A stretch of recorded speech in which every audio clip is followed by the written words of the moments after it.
Coming up tonight, Minister Michael Halkitis dispelling rumors of additional taxes coming for family islanders. That's not going to happen, the minister says. Plus, stray dogs continue to roam the streets in Grand Bahama. The Grand Bahama Humane Society has its say on the matter. And calling all people over the age of 60, it's time to sip and paint. Arts and entertainment is straight ahead with all you need to know.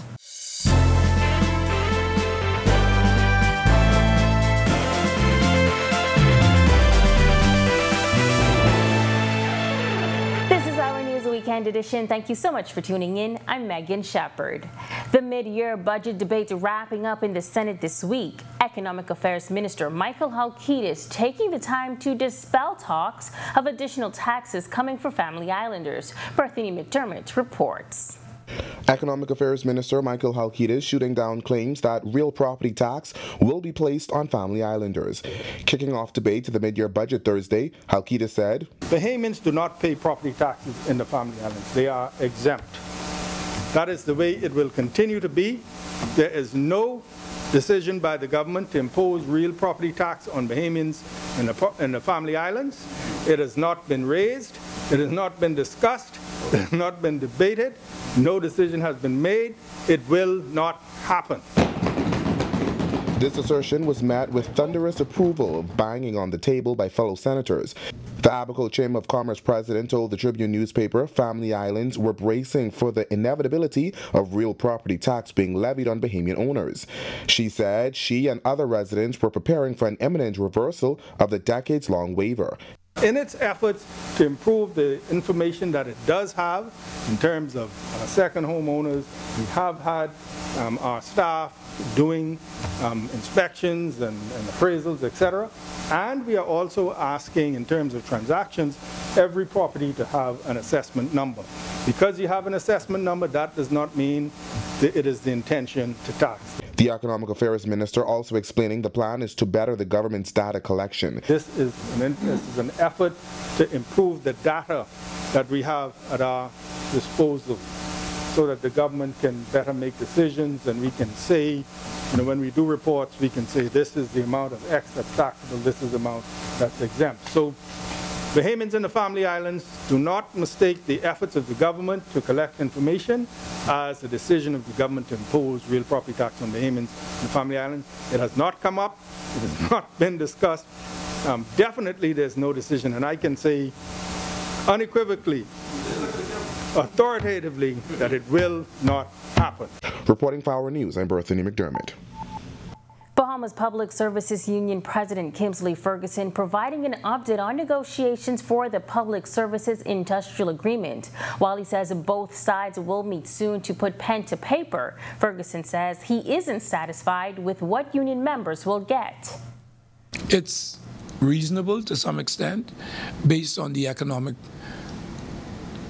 state that the government is saying that we're in. But again, my concern was for persons at the lower end. Incremental values vary. Some persons receive $37.50, some persons receive $50, some people receive $58, some people receive $83. And so while you may hear that persons were given an equal amount of increments, it doesn't mean that the increase to their salary is equal in value. Getting to the point of signing has been a rocky road for the BPSU, as members felt forced to meet with the Deputy Prime Minister on the steps of Parliament to get answers to their concerns. However, Ferguson now says the work is completed and he's expecting the signing to take place soon. Both BPSU and the negotiation team headed by Mr. Bernard Evans, we would have completed all our work, and I believe they await the minister's return prior to the signing. And so I guess as soon as the minister is back on the island, we can get a definitive date and time on when the signing would take place. The Bahamas Christian Council is seeking to partner with Urban Renewal to combat crime. President of the Bahamas Christian Council, Bishop Delton Fernandez, says positive programs are key to curbing violence at the source. I'm personally working with Urban Renewal. We're formalizing some partnership that we can run some national programs. I believe that if we're going to curb what is taking place in our country, we can't just do it in the walls of the churches. We have to partner with some major initiatives to bring some relief. It's happening between the time some students get away from school and their parents come home. We've got to take programs, massive programs. It cannot be one day, it cannot be 1 month, it cannot be 1 quarter. We have to have holistic programs. Fernandez says change won't come until we see the issue of crime as our problem.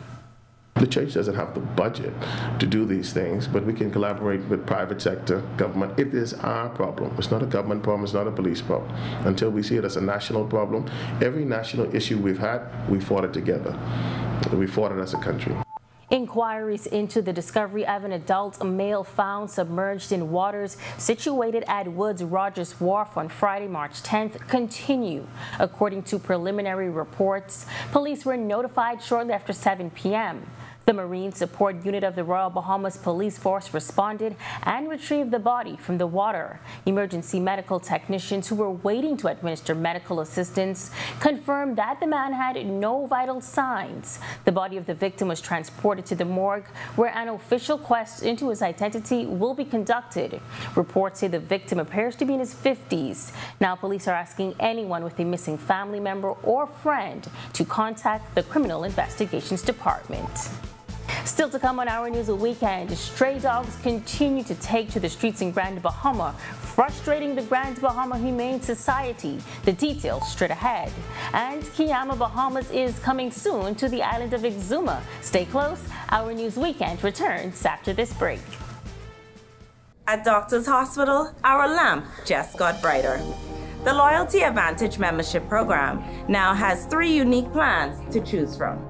From Lamp Prepaid with free prime care visits and service line discounts, Lamp Insured with copay waivers and 0 upfront collections at the ER and inpatient services, or our new Lamp Access, a free plan that offers 10% off lab, pharmacy, and imaging. Lamp has a plan for everyone. To sign up, visit our website or give us a call. Doctors Hospital, trusted and best care now.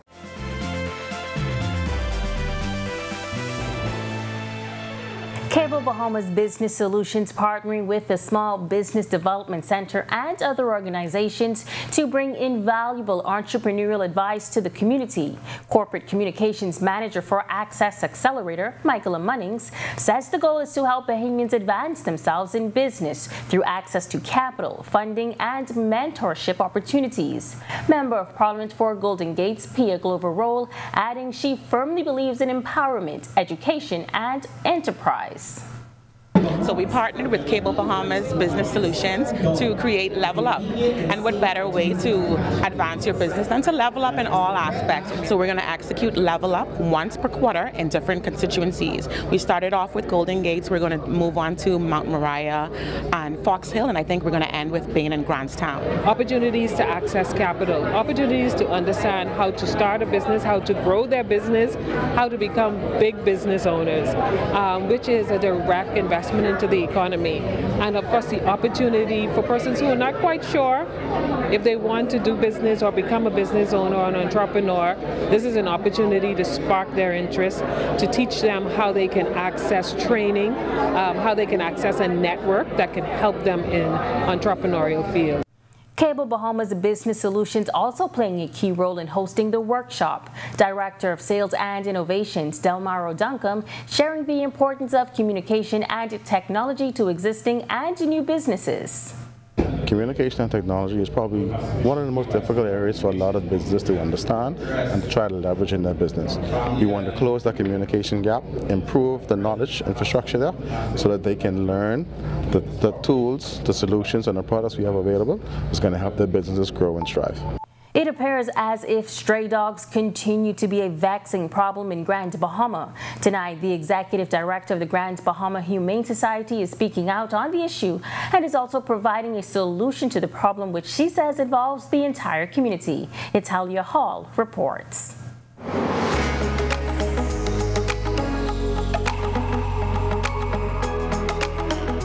We get calls every day, people coming in, reporting stray dogs. And it's a bit overwhelming. That's the executive director of the Grand Bahama Humane Society, Tip Barrow, sharing the difficulties surrounding the large amount of stray dogs roaming the streets of Grand Bahama. But she believes the issue is not a dog problem, but instead a people problem. We just had a gentleman come in to report like 14 dogs that someone in his neighborhood had taken the dogs in and isn't taking care of them, doesn't have a secure fence, doesn't have them fixed, so they're roaming all over the neighborhood and having puppies. And you know, this is right here inside Freeport. We do free spay-neuter if people can't afford it. The executive director says it's disheartening when there are solutions to the problem. And it starts with people being responsible. You know, if you can't afford to have a pet, don't get one. If you don't have a secure fence and you're not going to allow your pets inside your house, don't get one. Keep them safe, get them fixed, keep them healthy. As she adds that chaining dogs is not a solution. Barrows also revealed that last year they took in over 1,300 animals. With the staffing and the space and the funding that we have right now, that is our pretty much max limit. I don't remember what the numbers are so far this year. We're only 2 months into the year. I believe we have already taken in close to 200 animals. She says the society is struggling financially, but they are there to assist. If you really can't afford them and they're not well or whatever, you know, bring them in here and surrender them rather than dump them somewhere. They're not better off on their own on the streets because you're just moving your problem to someone else, and it's not fair to the animals. They didn't ask for that. She also shared that the society's local donor list is small, and she's calling on the community to assist with this problem. As she says, any donation can go a long way. Reporting for Our News, I'm Italia Hall. Thanks, Italia. Exuma Island will soon be the home of the country's newest state-of-the-art resort development, Kiama Bahamas. The Davis administration making the announcement this week while inking a heads of agreement for the $56 million project. Tonight, our Jamila Mizik tells us more about what the resort will have to offer. Kiama Bahamas, powered by Silent Resorts, will be the country's first fully sustainable residence and yacht resort community.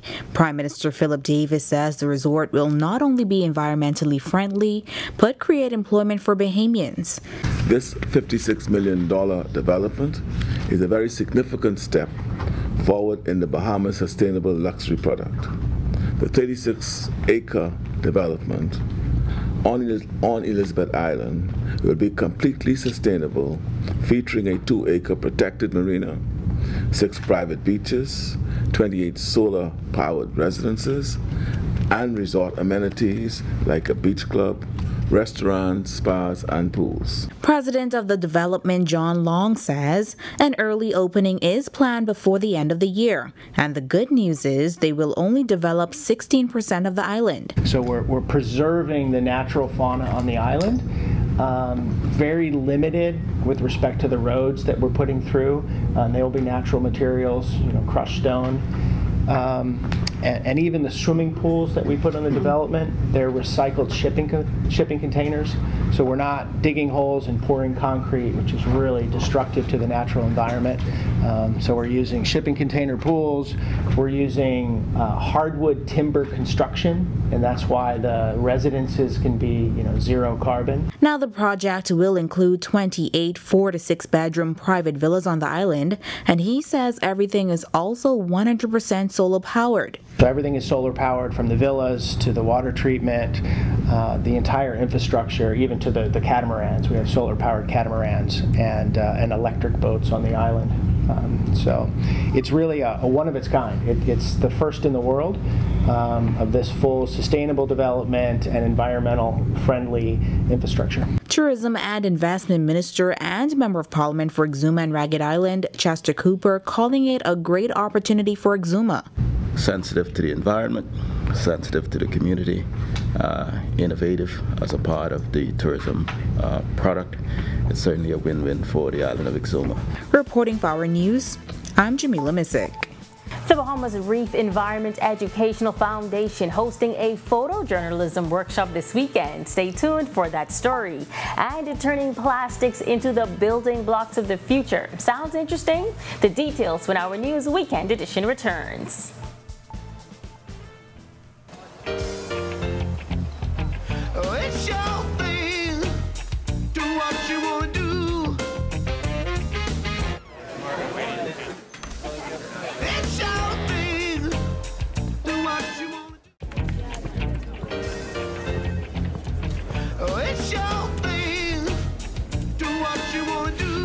shareholders are very happy.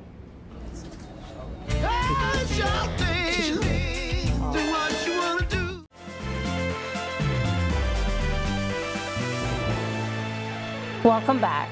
The Bahamas Reef Environment Educational Foundation, better known as BREEF, hosting a photojournalism workshop for participants ages 11 through 25 years old. Executive Director Kasarina McKinney-Lambert says the Young Reporters for the Environment program gives young people additional skills needed to effectively communicate issues impacting the environment. In particular, we're focusing on marine pollution at this workshop, and students are learning skills in photography and videography and getting hands-on practice telling their stories about the environment. One group was focused on videography, telling a compelling story that is fact-based. Environmental storyteller Lauren Ritchie sharing her journey as she works to affect change through various platforms. I'm going to be presenting about my journey as an environmental storyteller, what it's been like to grow up on Grand Bahama, surrounded by the natural environment and also facing the consequences of climate change. And then from there, what we can learn and the value that comes from sharing Bahamian stories and bringing those environmental storytelling skills and journalism and bringing those perspectives into global convenings about climate for change. 16-year-old Santino Miller and 17-year-old Alexa Adderley both say they are passionate about making a difference and shared why they took part in the workshop. I wanted to help the environment, and I wanted to learn more about the environment and the problems we have in society today, like global warming and the destroying of the coral reefs. I want to learn all about that, so that's why I came today. I'm a part of the Eco Club at school. Also, I have a passion for, nature. This program is really good. It enhances your mindset about nature and certain things that we need to do to improve it. It's really good. All people that work here, they're very nice, they're caring, and you could tell that they have a strong passion for it as well. A company founded in 2018 has made a mission of transforming plastics into the building blocks of the future. Christina Dragovich tells us more. Don Thompson and his company, the Center for Regenerative Design and Collaboration, has found a way to turn plastic waste into a construction aggregate called Resin 8. We've perfected this process. We've patented it, we've perfected it, and we're ready to bring it to the world. Plastic waste finds new life. Thompson tells us Resin 8 helps to generate value from plastic waste. One of the ways is by improving the properties of traditional concrete, including insulation, better thermal and acoustic characteristics. How could we take and make plastic simulate sand, our construction sand, perfectly? We didn't want to change how it looked. We didn't want to change how you utilize it or how you mix it. But how could we take big amounts of plastic and create a sand substitute that brought these additional qualities into our concrete products? But with a mission to help reduce plastic waste, how does the company also thrive off of it? Thompson recognizes the big picture, including the impact plastics are having on the world around us and small island nations such as the Bahamas. Islands for us are a big deal because islands collect a lot of legacy plastic and tourism plastic that really probably isn't quite representative of the per capita use of the people. CRDC says even if the world reduced reliance on plastics by more than 90%, there would still be long-term work in mining plastics out of landfills. Reporting for Our News, I'm Christina Dragovich. Just after the break, find out what temperatures are going to be like for the rest of the week and leave no man or woman behind. Art and Reminisce is sipping paint for people over 60. All of the details on Our News Weekend after this break.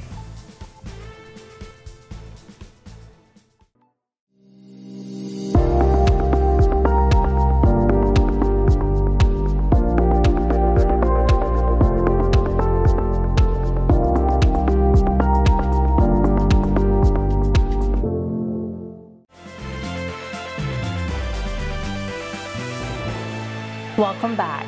The One Goat and Three Birds art exhibition that explores the impact of Dorian through artwork and environmental research opened to great success in Grand Bahama last Friday. And next month, it will be making its way to Nassau. Marlena Leonard has the story.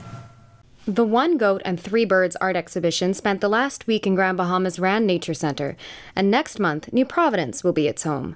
Artist Chantal Bethel tells us, it is very important for us to share this particular exhibition with Nassau because they have not experienced what we have experienced here with Dorian. Bethel describes one of the more visceral pieces in the exhibition, involving a distress call from friend and artist Claudette Dean. One of the pieces in the exhibition is a video. It was a phone call between my friend Claudette Dean and myself during the storm. And she called to say that she and her husband needed to be rescued because the ocean was coming in the house. And I did a video in collaboration with her and some other people, and we want to show what actually happened here in Freeport during the storm. The exhibition has been in the works for over 2 years, and artist Lori Tuchel says each of the three artists took a special angle. And each of us took 3 different sort of angles. So Jo, as you just heard, is very environmentally focused. She really focused on the physical aspects of pollution and warming and plastics in the water and garbage, in the environment. Chantal, very spiritual. She really looked at it from the humanistic point of view. What happens to our collective spirit? How do we pull ourselves out of there? And I, as well, kind of was a little bit of a mixture. My paintings, which I started immediately after Dorian, were focused on the human expression and the human toil. And the effort certainly paid off. Artist Joe Marasco describes the crowd response from opening night. At first, I thought, oh goodness, we're listening. When I went into the auditorium, I thought, oh, there aren't too many here. And then after the wonderful lectures, I turned around and looked, and the room was so packed, you could not get through. And there were at least 150 here, if not more. So needless to say, and everyone was so gracious and so affirming, and we saw tears, we saw smiles. It was truly an incredible event. The exhibit closed last night in Grand Bahama, but it comes to Nassau on April 14th at the current Bahamar Gallery and Art Center. Reporting for Our News Weekend Edition, I'm Marlena Leonard. We're almost to the end of the weekend, but there's still time to make your last moves, especially if you're thinking of going outdoors. Here's the weather forecast to tell you what you're up against.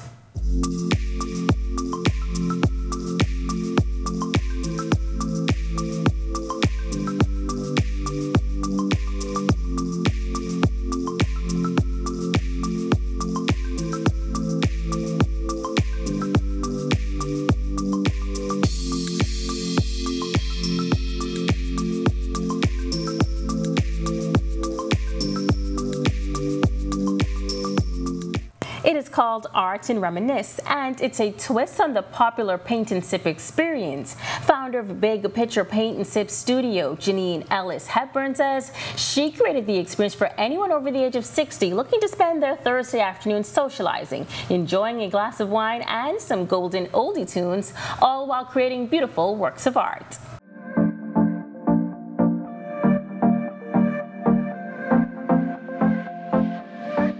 I've realized that, there's maybe so many people who are over 60, they may have been retired, or they're just living a little bit more leisurely at this point. And it's a perfect time to be able to relax and socialize and meet new people. But there aren't many opportunities like that for them. Guests are able to sip on a glass of wine, water, whatever refreshing beverage is of their preference. And at the same time, we'll have an instructor or instructors who would be here to guide them through the process of completing their work of art. While the event was launched just this March, Ellis Hepburn says the feedback has been so positive that she's already planning to extend it through the summer. The beautiful thing about all of our experiences is that nobody has to be an artist to take part in this experience. You just need to have the willingness to be able to come out, probably meet a new person, or come out with friends that you already know. We take you straight through that process, so there's no need to feel like you need to be an artist or you have to have painted before. Ann Knowles and Sarah Massey tapping into their creative sides as they create the foundation for their respective masterpieces. We're being very creative. I heard about it I saw it on Facebook actually, and it sounded interesting, so I called and registered. It's my first time working on a piece of art, and so far, I'm pleased with what I'm doing and enjoying the time with everyone else. I saw it on Facebook. And yes, this is trying to get me back into doing something positive. They both agree that there should be more events tailored for those over 60. Oh, I think they should happen more often. Yeah, it's a very good idea, and I've heard people who've done previous classes and they really enjoyed it, so I thought I'd give it a try. I think it's perfect, and I think it should be encouraged. Now, to book this experience, be sure to visit the Big Picture Paint and Sip Studios website or give them a visit at their Sandy Port location. Thank you so much for joining us for Our News Weekend Edition. On behalf of the entire team, I'm Megan Shepard. Enjoy the rest of your Sunday evening.